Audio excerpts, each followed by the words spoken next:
ఈ రూపము లక్ష్యము చేసే నరుడవు కాదయ్యా, నా హృదయపు లోతును ఎరిగిన దేవుడు నీవయ్యా. నన్ను నీవే కోరుకొని నా స్థితి మార్చావయ్యా, నీ ప్రజలను నడిపింప అభిషేకించావయ్యా.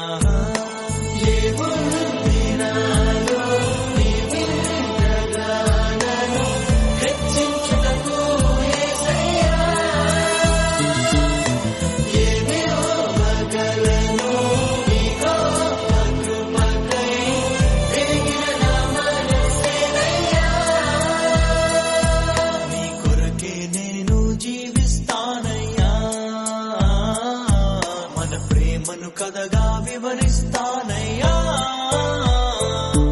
నేనేమయ్యుంటినో అందుకు కాదయ్యా, నా క్రియలను బట్టి అసలే కాదయ్యా. చూపావు ప్రేమ నాపై, పిలిచావు నన్ను కృపకై, జనములకు ప్రవక్తగా నన్ను నియమించావయ్యా.